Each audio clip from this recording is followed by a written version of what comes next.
ಪ್ರಿಯ ವೀಕ್ಷಕರೇ, ಇದು ಕಲ್ಯಾಣ ಕರ್ನಾಟಕ ಕನ್ನಡಿ ಸುದ್ದಿ ವಾಹಿನಿ. ನಾನು ನಿಮ್ಮ ಈನಿಗೌಡ.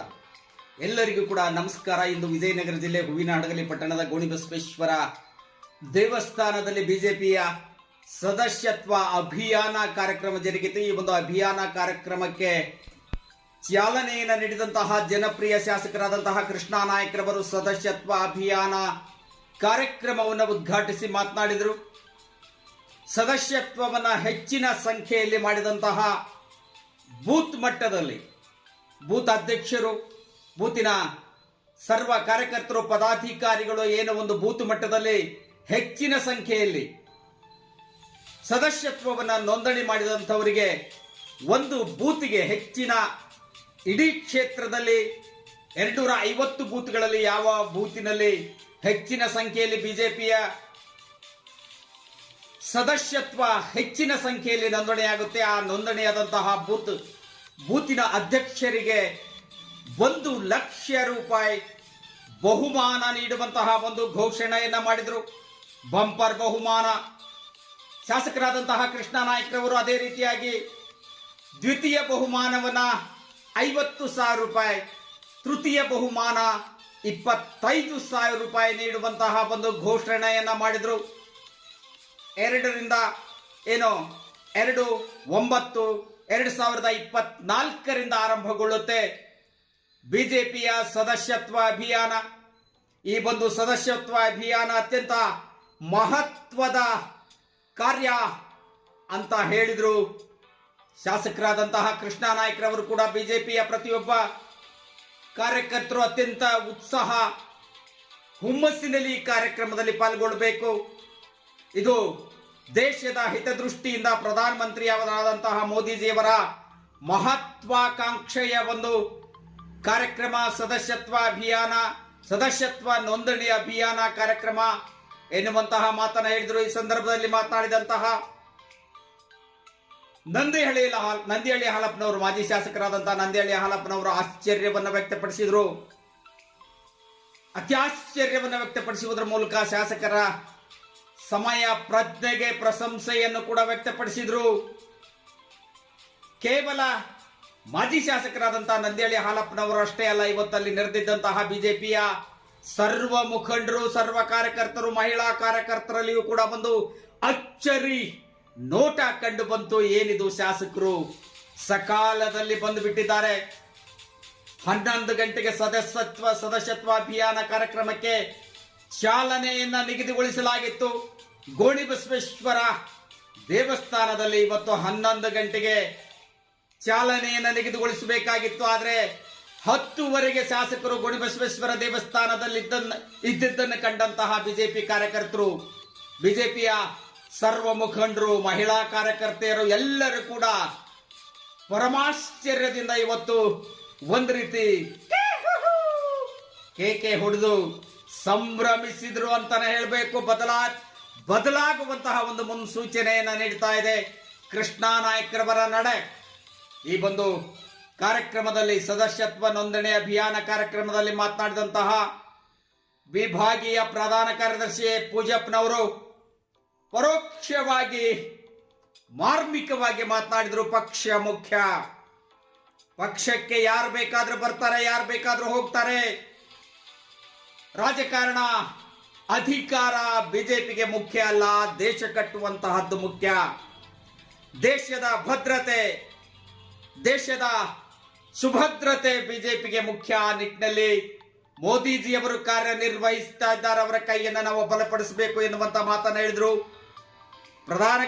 ಜಿಲ್ಲಾ ಪ್ರಧಾನ ಕಾರ್ಯದರ್ಶಿಗಳಾದಂತಹ ಸಂಜೀವ್ ರೆಡ್ಡಿಯವರು ಕೂಡ ಮಾತನಾಡುವುದರ ಮೂಲಕ ಇವತ್ತು ಪಕ್ಷಕ್ಕೆ ಯಾರು ಅನಿವಾರ್ಯ ಅಲ್ಲ, ಅಗತ್ಯ ಅಲ್ಲ.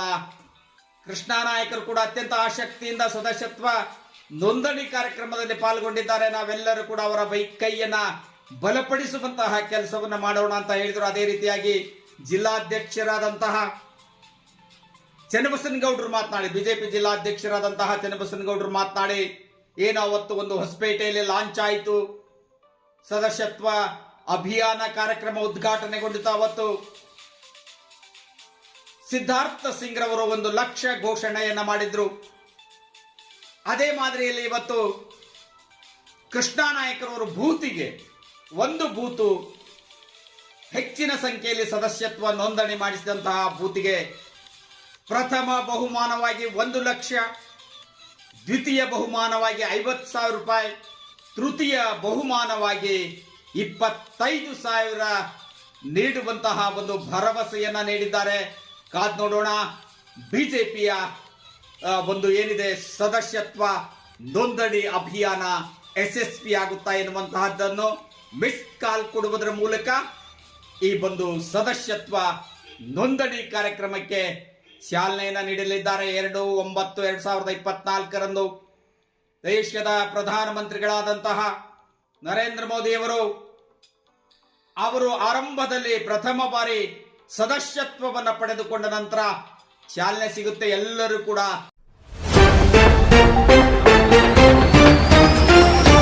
ಉದ್ಘಾಟನಾ ಸಮಾರಂಭ ಅಂತೇಳಿ ಇವತ್ತು ಮಾಡ್ತಾ ಇದ್ದೀವಿ.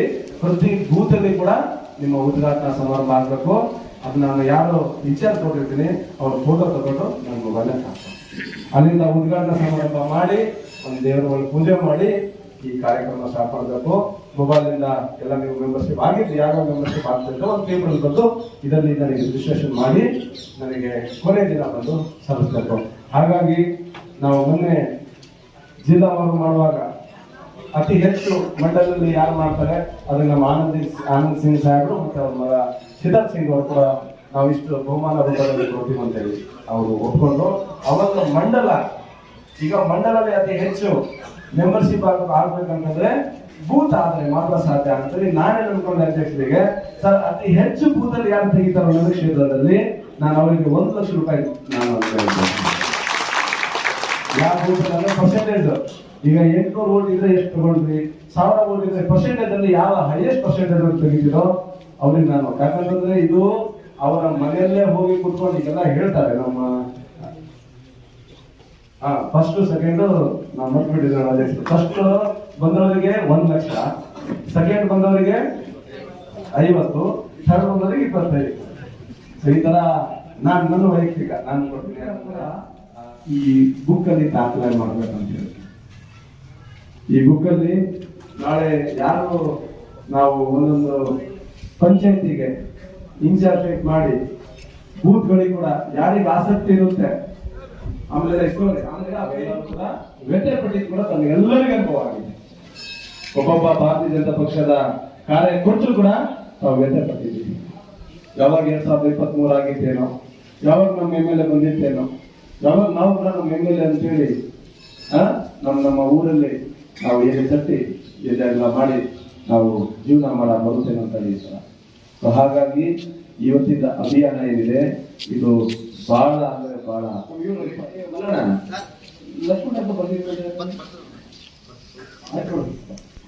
ಹಾಗಾಗಿ ನನಗೂ ಹುಷಾರಿರಲಿಲ್ಲ, ಮನೆಯಲ್ಲಿನೂ ಹುಷಾರಿಲ್ಲ ಅಂದ್ರೂ ನಾನು ಇವತ್ತು ಬಂದಿದ್ದೀನಿ ಅಂದ್ರೆ ಇವತ್ತಿನ ಕಾರ್ಯಕ್ರಮ ಅಷ್ಟು ಇಂಪಾರ್ಟೆಂಟ್. ಹಾಗಾಗಿ ಎಲ್ಲರೂ ಕೂಡ ನಾನು ಕೂಡ ಅವತ್ತು ಪೂರ್ವಭಾವಿ ಸಭೆಯನ್ನು ಬೆಂಗಳೂರಲ್ಲಿ ನಡೆಯಿತು. ಆ ನಡೆದ ಮೇಲೆ ನಾನು ಕೂಡ ಕೂತ್ಕೊಂಡು ಬಹಳಷ್ಟು ವಿಚಾರ ಮಾಡಿದೆ. ಇವತ್ತೇನು ಈ ಕಾರ್ಯಕ್ರಮ ಇದೆ ಅಭಿಯಾನ, ಇವತ್ತೇನು ನಾನು ಹೇಳಿದೆ ಇದು ನಮ್ಮ ಹೊಲದಲ್ಲಿ ಬೀಜ ಏನು ನಾವು ಬಿತ್ತನೆ ಮಾಡ್ತೀವೋ ಆ ಕೆಲಸ ಆಗ್ಬೇಕಂತಂದ್ರೆ ಅದು ಯಾವ ರೀತಿ ವ್ಯವಸ್ಥಿತವಾಗಿ ಕೆಲಸ ಆಗ್ಬೇಕಂತ ಹೇಳಿ ಈಗ ನಾವು ಮನೆಗೆ ಹೋಗ್ತೀವಿ. ಈಗ ಇದಾದ್ಮೇಲೆ ನಾನು ಟೀಮ್ಗಳು ಮಾಡ್ತೀನಿ. ಒಂದೊಂದು ಟೀಮ್ನ ನಾನು ಕರೆಸಿ ಈಗ ಯಾರೇ ಇರಲಿ ನಮಗೆ ಫಲ ಯಾವಾಗ ಸಿಗುತ್ತೆ, ಮುಂದೆ TPZP, ಗ್ರಾಮ ಪಂಚಾಯತಿ, ಪುರಸಭೆ, MLA, MP ಎಲ್ಲ TPZP ಕೂಡ ಭಾರತೀಯ ಜನತಾ ಪಕ್ಷ ಗೆದ್ದಿದೆ. TP ಅಧ್ಯಕ್ಷರು ಕೂಡ ಇವತ್ತು ಭಾರತೀಯ ಜನತಾ ಪಕ್ಷ, ZP ಅಧ್ಯಕ್ಷರು ಕೂಡ ಇವತ್ತು ಭಾರತೀಯ ಜನತಾ ಪಕ್ಷ, ಪುರಸಭೆಯಲ್ಲಿ ಕೂಡ ಇವತ್ತು ಭಾರತೀಯ ಜನತಾ ಪಕ್ಷ, ಎಲ್ಲ ಗ್ರಾಮ ಪಂಚಾಯತಿಯಲ್ಲಿ ಕೂಡ ಭಾರತೀಯ ಜನತಾ ಪಕ್ಷ ಇದೆ ಅಂತಂದ್ರೆ ಆ ಶಕ್ತಿ ನಾಳೆಗೆ ನಿಮಗೆ ಸಿಗ ಹೆಮ್ಮೆ ಅದೇ ಬೇರೆ ಇರುತ್ತೆ. ಹಾಗಾಗಿ ನಾನು ಈ ಹಿಂದೆ ಕೂಡ ಹೇಳಿದ್ದೀನಿ, ಕೃಷ್ಣ ನಾಯ್ಕ ಅಂತ ಅವರು 100 ಜನ ಬರ್ತಾರೆ, 100 ಜನ ಹೋಗ್ತಾರೆ ಈ ಪಕ್ಷಕ್ಕೆ. ನಾವು ಯಾರು ಕೂಡ ಶಾಶ್ವತ ಅಲ್ಲ, ಪಕ್ಷ ಶಾಶ್ವತ. ಈ ಪಕ್ಷಕ್ಕೋಸ್ಕರ ಇವತ್ತು ನಾವೇನು ಬಿತ್ತನೆ ಮಾಡ್ತೀವೋ ಅದು ನಮ್ಮ ಮುಂದಿನ ಜಗತ್ತಿನ ಅನೇಕ ದಿಗ್ಗಜಗಳ ಪೈಕಿ ಅವರು ಒಬ್ಬರತಕ್ಕಂಥನ್ನ ಸಾಬೀತುಪಡಿಸಿದ್ದಾರೆ. ತಾವೆಲ್ಲ ಮಾಧ್ಯಮಗಳಲ್ಲಿ ನೋಡ್ತಾ ಇದ್ದೀರಿ. ಅದರ ಜೊತೆಯಲ್ಲಿ ನಾವು ರಾಜ್ಯದ ರಾಜಕೀಯ ವಿದ್ಯಮಾನಗಳು ಕೂಡ ನಾವು ಗಮನ ಹರಿಸಬೇಕಾಗಿದೆ. ಈಗ ತಾನೇ ಶಾಸಕರು ಹೇಳಿದ್ರು, ನನಗೆ ಹೇಗೆ ಮುಜುಗರ ಆಗ್ತದೆ, ನನಗೇನು ನೋವಾಗ್ತದೆ, ನಮ್ಮ ಕಾರ್ಯಕರ್ತರ ನೋವೇನು, ಈ ಸರ್ಕಾರ ನನ್ಗೆ ಎಂತ ನೋವನ್ನು ಕೊಡ್ತಾ ಇದೆ. ಒಂದು ಗೋಣಿ ಬಸಪ್ಪನ ದೇವಸ್ಥಾನದ ಅಭಿವೃದ್ಧಿಯ ಪರವಾಗಿ ಸಲುವಾಗಿ ಬಹಳ ಅಲ್ಲ, ಬರೀ 25 ಲಕ್ಷ ನಾನು ಕೇಳಕ್ ಹೋದ್ರೆ ನನ್ನ ಪ್ರಸ್ತಾವನ್ನ ಮೂಲೆಗಿಡ್ತಾರ ಅಂದ್ರೆ ನನಗೆ ಎಷ್ಟು ನೋವು ಆಗ್ತದೆ. ವಿಶೇಷವಾಗಿ ನಮ್ಮ ಶಾಸಕರ ನೇತೃತ್ವದಲ್ಲಿ ಹಳ್ಳಿಯ ನಮ್ಮ ನೂರಾರು ಜನ ಕಾರ್ಯಕರ್ತರು ಆ ಒಂದು ಪಾದಯಾತ್ರೆಯಲ್ಲಿ ಏನ್ ಮಾಡಬೇಕೆ ಹೊಣೆಯ ಆ ಒಂದು ಪಾದಯಾತ್ರೆಯಲ್ಲಿ ಭಾಗವಹಿಸಿ ಇವತ್ತು ಎಲ್ಲ ಕಾರ್ಯಕರ್ತರಿಗೆ ಒಂದು ಧನ್ಯತಾ ಭಾವ ನಮ್ಮೆಲ್ಲರಿಗೂ ಇದೆ. ಯಾವ ಕಾರಣಕ್ಕಂದ್ರೆ ಇವತ್ತೇನು ಭ್ರಷ್ಟಾಚಾರದಲ್ಲಿ ತೊಡಗಿರ್ತಕ್ಕಂಥ ಕಾಂಗ್ರೆಸ್ ಅನ್ನ ಕಿತ್ತೊಗಿಲಿಕ್ಕೆ ಹಡಗಲಿಯ ಸಾಮಾನ್ಯ ಕಾರ್ಯಕರ್ತರು ಸಹ ಭಾಗವಹಿಸಿ ಆ ಒಂದು ಕಾರ್ಯಕ್ರಮದಲ್ಲಿ ಅಂದ್ರೆ ಆ ಒಂದು ಭ್ರಷ್ಟಾಚಾರವನ್ನು ಕಿತ್ತೊಗೆಯುವ ವ್ಯವಸ್ಥೆಯಲ್ಲಿ ನಮ್ಮ ಹಡಗಲಿಯ ಕಾರ್ಯಕರ್ತರ ಸಹ ಪಾಲಿದೆ ಅನ್ನೋ ಒಂದು ಮಾತನ್ನ ಈ ಸಂದರ್ಭದಲ್ಲಿ ಹೇಳ್ತಾ ಇವತ್ತು ರಾಜ್ಯಾಧ್ಯಕ್ಷರು ಈ ಕಾರ್ಯಕರ್ತರಿಗೆ ಕೃತಜ್ಞತೆಗಳನ್ನು ಹೇಳುವ ಮುಖಾಂತರ, ಯಾಕೆಂದ್ರೆ ಆ ಭ್ರಷ್ಟಾಚಾರದ ಕೂಪ ಬಹಳ ದಿನ ನಡೆಯಲ್ಲ, ಅದು ಬಹಳ ಹತ್ರ ಬಂದಿದೆ. ಪ್ರತಿಯೊಂದು ಇಲಾಖೆಗಳು, ಪ್ರತಿಯೊಂದು ಮಂತ್ರಿಗಳು, ಪ್ರತಿಯೊಂದು ವ್ಯವಸ್ಥೆಯಲ್ಲಿ ಭ್ರಷ್ಟಾಚಾರ ನಡೀತಾ ಇದೆ. ಇದು ಬಹಳ ದಿನ ಹೋಗಲ್ಲ. ತಮ್ಮ ರಾಜ್ಯಾಧ್ಯಕ್ಷರು ಹೇಳಿದ್ರು, ಇವತ್ತು ಬದಿಟ್ಕೊಳ್ರಿ, ಶಾಸಕರು ಸಹ ಅವತ್ತು ಸಭೆಯಲ್ಲಿ ಇದ್ರು, ಇವತ್ತು ಬದಿಟ್ಕೊಳ್ರಿ, ಇವತ್ತಿಗೆ 45 ದಿನದಲ್ಲಿ ಸನ್ಮಾನ್ಯ ಸಿದ್ದರಾಮಯ್ಯ ಅವರು ರಾಜ್ಯ ಕೊಡ್ತಕ್ಕಂಥ ಪರಿಸ್ಥಿತಿ ಬಂದೇ ಬರ್ತಾರೆ ಅಂತ ಅಲ್ಲಿ ಸೂಚಿಸಿದಂತೆ ಭಾರತೀಯ ಜನತಾ ಪಾರ್ಟಿ ಪ್ರತಿ 6 ವರ್ಷಗಳಿಗೊಮ್ಮೆ ಸದಸ್ಯತ್ವ ಅಭಿಯಾನವನ್ನು ಮಾಡುತ್ತೆ. ಹೊಸ ಸದಸ್ಯತ್ವ ಮತ್ತು ಇದ್ದಂತ ಸದಸ್ಯತ್ವ ನೋಂದಣಿ ಮಾಡಿಕೊಂಡು ಅವ್ರನ್ನ ನಮ್ಮ ಭಾರತೀಯ ಜನತಾ ಪಾರ್ಟಿ ಸದಸ್ಯರಾಗಿ ಮಾಡೋ ಒಂದು ಪ್ರಕ್ರಿಯೆನೇ 2024 ಸದಸ್ಯತೆ ಅಭಿಯಾನ. ಈ ಪ್ರಕ್ರಿಯೆ 2024ರಿಂದ ರಾಜ್ಯ ಮಟ್ಟದಲ್ಲಿ ಆಯಿತು. ಅದೇ ರೀತಿಯಾಗಿ 25ನೇ ತಾರೀಕಿಗೆ ಅಲ್ಲಿ ಗುರಿ ನೀಡಿದ್ದೇನೆಂದ್ರೆ ಈ ತಿಂಗಳ 31ರೊಳಗಾಗಿನೇ ರಾಜ್ಯ ಮಟ್ಟ, ಜಿಲ್ಲಾ ಮಟ್ಟ ಮತ್ತು ಈ ಕಾರ್ಯಕ್ರಮ ನಡೀಬೇಕು. ತದನಂತರ ಮೇ 2ನೇ ತಾರೀಕು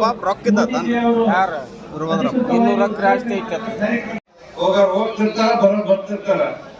ಆದ್ರೆ ಈ ದೇಶ ಚೆನ್ನಾಗಿರ್ಬೇಕು, ಈ ಸಮಾಜ ಚೆನ್ನಾಗಿರ್ಬೇಕು, ಬೇರೆ ರಾಜ್ಯದಂತ ಶ್ರೀಲಂಕಾ, ಬಾಂಗ್ಲಾದೇಶ ಆಗಬಾರ್ದು ಅನ್ನೋ ಉದ್ದೇಶ ಈ ದೇಶದ 140 ಕೋಟಿ ಜನರಿಗೆ ಇರ್ಬೇಕಾದಂತ ಅವಶ್ಯಕತೆ ಇದೆ ಬಂಧುಗಳೇ.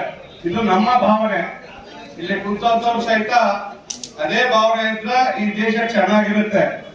ಈ ದೇಶ ಚೆನ್ನಾಗಿದೆ ಅನ್ನುವಂಥದ್ದು ಅಷ್ಟೇ ಹೇಳಿದ್ರಲ್ಲ, ಈ ದೇಶ ಚೆನ್ನಾಗಿರಕ್ಕೆ ಏನ್ ಮಾಡ್ಬೇಕು ಅನ್ನುವಂಥದ್ದು ಬಹುಮುಖ್ಯ. ಉದಾಹರಣೆಗೆ ಹಚ್ಚಾದ ಆಲ್ಮರ ಇದೆ ಇವತ್ತು ಭಾರತ ದೇಶ. ಒಂದು ಹಚ್ಚಾದಂತ ಆಲ್ಮರ, ಹಸಿರಾದಂತ ಆಲ್ಮರ ಅದಿದೆ. ಒಳಗಡೆಗೆ ಈ ದೇಶವನ್ನ ಅಂದ್ರೆ ಗೆಜ್ಜೆ ಹುಳ ಅಂತ ಕರೀತಾರೆ. ನಾವೆಲ್ಲರೂ ಸಹಿತ ಆ ಹಸಿರಾದಂತ ಹಾಲು ಮರವನ್ನ ಹೇಗೆ ಅದನ್ನ ಬೆಳೆಸಬೇಕು ಅಂತ ಅಭದ್ರ ಮಾಡಬೇಕು ಅನ್ನುವಂಥದ್ದು ಈಗೇನು ಹೊಸದೇನಲ್ಲ. ಸ್ವತಂತ್ರ ಬರ್ಲಿಕ್ಕಿಂತ ಬ್ರಿಟಿಷರು 200 ವರ್ಷಕ್ಕಿಂತ ಮುಂಚಿತವಾಗಿನೂ ಆಯ್ಕೆ ಮಾಡಿದ್ರೆ ತಮ್ಮೆಲ್ಲರಿಗೂ ನನ್ನ ಮೊದಲನೇ ಬಾರಿಗೆ ತಮಗೆ ಧನ್ಯವಾದಗಳನ್ನ, ಅಭಿನಂದನೆಗಳನ್ನು ಸಲ್ಲಿಸ್ತಾ ಇದ್ದೀನಿ. ಯಾಕಂದ್ರೆ ಪಕ್ಷದ ಬೇರು ಗಟ್ಟಿಯಾಗಿದ್ರೆ ಏನಾದ್ರೂ ಮಾಡಬಹುದು. ನಾವು ರಾಷ್ಟ್ರದಲ್ಲಿ ಹೇಳ್ತೀವಿ ವ್ಯಕ್ತಿ ಮುಖ್ಯ ಅಲ್ಲ, ನಮಗೆ ಪಕ್ಷ ಮುಖ್ಯ. ನಮ್ಮ ಭಾರತೀಯ ಜನತಾ ಪಾರ್ಟಿಯ ಧ್ಯೇಯ ಏನು, ಅಜೆಂಡಾ ಏನು? Nation first party. ಯಾವುದು? ದೇಶ ಮೊದಲು. ನಮ್ದು ಯಾವುದು? ದೇಶ ಮೊದಲು. Nation first, party next, person last. First ದೇಶ ಮೊದಲು, ಆಮೇಲೆ ಪಕ್ಷ, ಆಮೇಲೆ ವ್ಯಕ್ತಿ. ಇದು ನಮ್ಮ ಧ್ಯೇಯ. ಆ ಧ್ಯೇಯಕ್ಕೋಸ್ಕರ ನಾವೆಲ್ಲ ಕೆಲಸ ಮಾಡ್ತಾ ಇದೀವಿ. ಸುಮ್ಮನೆ ಏನೋ ಕಾಂಟ್ರಾಕ್ಟ್ ಕೆಲಸ ಮಾಡ್ತಾ ಇಲ್ಲ. ಹೌದಲ್ಲ? ಯಾರು ಬರ್ತಾರೋ ಹೋಗ್ತಾರೋ, ಯಾರು ಇರ್ತಾರೋ ಬಿಡ್ತಾರೋ ಅದು ಗೊತ್ತಿಲ್ಲ. ಆ ದೇಶಕ್ಕೋಸ್ಕರ ಕೆಲಸ ಮಾಡುವಂತವ್ರು, ಆ ದೇಶಕ್ಕೋಸ್ಕರ ಕೆಲಸ ಮಾಡುವ ಕೆಲವು ಕಾನೂನುಗಳು, ಕೆಲವು ತಿದ್ದುಪಡಿಗಳು, ಕೆಲವೊಂದು ಪಾಸ್ ಮಾಡಿಕೋಸ್ಕರ ನಮ್ಗೆ MLA MP ಗಳು ಬೇಕು. ಅದಕ್ಕೋಸ್ಕರ ನಾವೆಲ್ಲರೂ MLA ಗಳನ್ನ MP ಗಳನ್ನ ಹೆಚ್ಚಾಗಿ ಆರಿಸ್ತೀವಿ.